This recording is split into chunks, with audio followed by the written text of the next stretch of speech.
Hey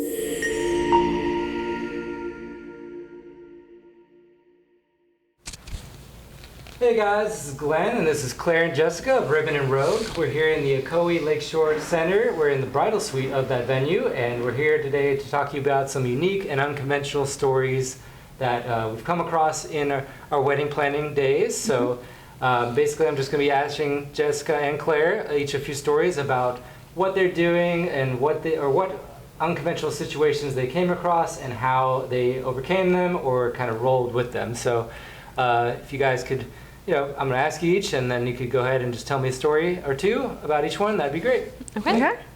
All right. So to kick it off, I'd like each of you to tell me about an unexpected twist that you've come across when planning. So Claire, if you want to get me started here, let's hear what your unexpected twist was. Yeah, so my unexpected twist was I was planning in Colorado, a wedding up in Breckenridge ski resort. It has a beautiful venue.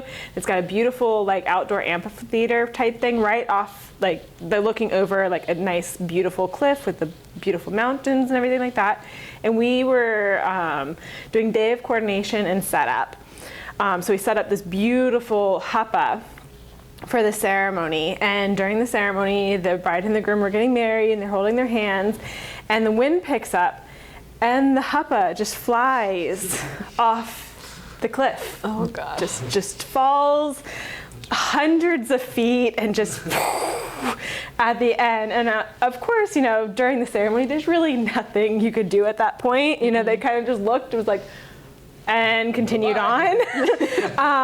But we were supposed to use the huppah for the reception behind their sweetheart table as well. So during cocktail hour, I was supposed to take the huppah and move it to the reception space, but without the huppah, I wasn't able to do that.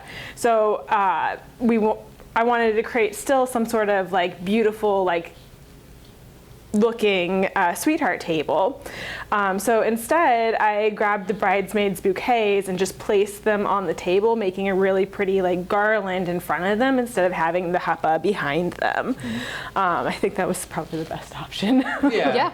I mean, given the situation where stuff literally blows away. Literally sails off the mountain. You can't really hike down the mountain to go get it. Not enough time. And it was a very big cliff, so it would have been like a 3-hour hike probably. Minimum. Yeah, even if you were hustling it, which would have been pretty tough because you wouldn't have been there for all the other important things you had to do. The entire wedding would come back up at the end of the night. Yeah. That's a pretty interesting situation. All right, so Jessica, what's your unique kind of situation that you have? Yes, so we had a couple that was getting married, and the groom's parents were deaf, so they speak sign language. The couple had originally scheduled a interpreter for their ceremony. Unfortunately, there was some miscommunication between the couple and the interpreter company, because the interpreter company said that they did not have anything booked that day when I had called them. Which obviously put the bride and the groom into a bit of a panic and a pickle. So I decided to come up with the alternate solution that one of the groom's side, it was either a family member or a close friend. They were both hearing and they spoke ASL. So my solution was for them to come up and interpret if they were willing to. But I talked this over with the couple, and their main priority was for them to enjoy the actual ceremony instead of having to worry about interpreting last minute and things like that. Yeah. So yes, it was terrible that happened, and the groom's parents they can read lips, so it ended up being fine for them. And we had positioned them to sit opposite sides of the ceremony space. That way they could actually see their son and read the lips at the same time. So That's smart. Yeah. It's smart. Yeah. So they were able to understand what their son was saying on that day, which was great. It was just terrible miscommunication that the interpreter just didn't end up showing up. But the couple ended up ultimately choosing what they wanted to. Yeah. So we worked plenty of weddings for sure. Between all of us, probably over 500 weddings actually. Yeah. So we've seen some pretty unconventional things. So now I would just like you guys to tell me again. I know you can't list every unconventional thing you've ever seen, but just your favorite top 1 or 2 unconventional things that you've seen in a few different weddings. And if Claire, if you could start us off first, that would be great. One of my couples, It was a lesbian couple, and they were, one was Jewish and one was pagan. So it was a lesbian, Jewish, pagan ceremony that we did. And we incorporated like parts of each one of these cultures, which was a very like fun and interesting and very kind of unique ceremony, right? So we created a hapa, and it was a rainbow hapa. It was very beautiful, and we had pole bearers for the hapa to bring it down the aisle with the couple underneath, which was a very fun kind of like tradition. I think it might be part of the pagan culture to come underneath something. I'm not entirely positive which culture it was, or if they just threw that in for like fun. But we had the rainbow hapa, and then during the ceremony, they created this like circle of leaves, and their family came into it, and they kind of like did some sort of like prayer thing with it, and they went back, and then they signed the ketubah and all of these like different aspects. Now, it did take a very long time for the ceremony. I think the ceremony ended up being like 45 minutes to 50 minutes total, but it was very beautiful and very unique to them. I'm gonna go with 3 different ones that I've seen, just really quickly.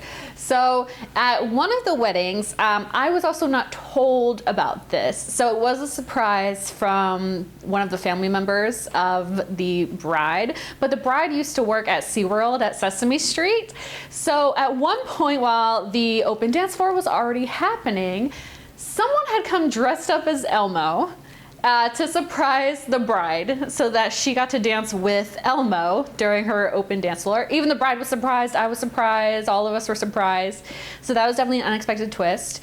Another one I would say is sometimes during the ceremony people will do like a wine ceremony, a sand ceremony, something like that to pour into something to show that both of the people that are in the couple that they are joining together into their love. And I had one couple that decided to do a unity taco. So they had a small little taco just on the plate, and they both just decided to take a bite from the taco. So that was something that made it definitely theirs. And the last one that I would say is recently we had a couple that they both had worked as cast members at Disney. So they were both big Disney fanatics, and that was kind of the whole theme of their wedding. It turned out so beautiful. But they really wanted to do a meet and greet. So after the ceremony, during cocktail hour, we had a background for them with a little happily ever after sign. And so we made a line, and so people got to meet and greet the brides after the ceremony, which was a really nice touch that I hadn't seen at any other wedding before. So those are some nice touches. Tell me about a moment where everything could have gone wrong, but you prevented it.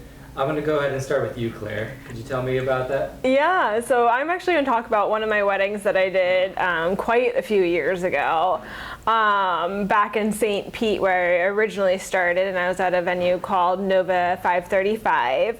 And I was working this beautiful, beautiful wedding for Colleen and David, I believe were their names. And in the middle of the reception, I just see smoke coming from tables randomly. And you know, when you see smoke, you know, you kind of start getting worried a little bit. A little. So I run over to the closest table to see what is smoking, and the flowers are on fire.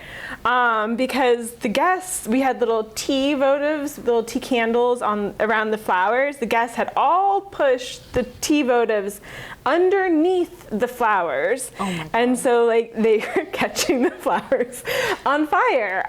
So I immediately, you know, got my assistant Allison at the time, and we ran around to each one of the tables, just kind of like doing this on the flowers, and we blew out all the candles and everything like that. But throughout the night, I had Allison stay up at the very tip top of the location, kind of just monitoring any accidental flower ignites.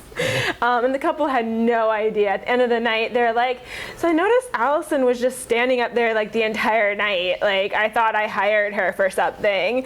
And I was like, yeah, she was making sure your venue didn't catch fire. It's a good reason to stand up there. Absolutely. But yeah, it was very interesting because they hadn't noticed us going around and just hitting the flowers or Right. anything. I think we did it I don't even know if some of the guests noticed that the flowers were on fire. And surely if the venue had burned down, they'd have been like, what were you guys doing? What did we hire you for? But Right, Yeah. yeah. A venue burning down is kind of like the worst thing that could possibly happen. Yeah, Yes. I mean, it's kind of like a lot of jobs, right? When you're doing your job right, you don't notice it because nothing's going wrong. But when you're doing it wrong, you do notice it. So one of those things where you're doing a good job if nothing's noticeable is happening. Yes. Cool. Well, thanks for that story. Jessica, can you tell me a little bit about your story? Yes. So I had a couple, and it was on their wedding day, obviously.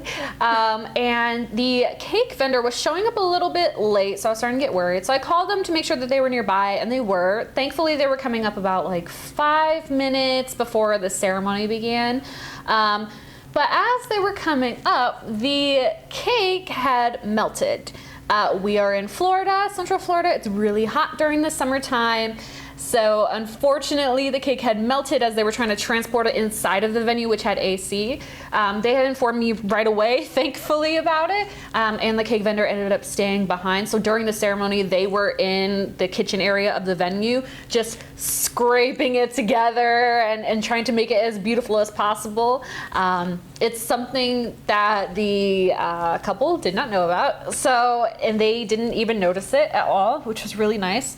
But it's especially like cake. The wedding cake on the day is always like the biggest nerve wrack for it to go wrong. So thankfully the cake vendor stayed behind and they were able to fix it and make it look beautiful and things like that.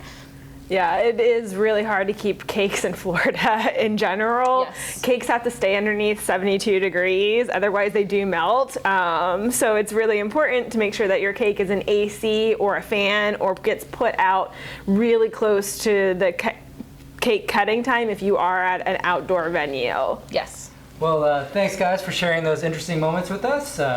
I'm looking forward to hearing our next set of stories that we'll probably do in a week or so. Oh yeah. Yeah, so Lots of thanks stories. for joining us, guys. Once again, we're Ribbon and Rogue. I'm Glenn, this is Claire, and this is Jessica, and we look forward to being your wedding planners in the future. Have a good day. Bye.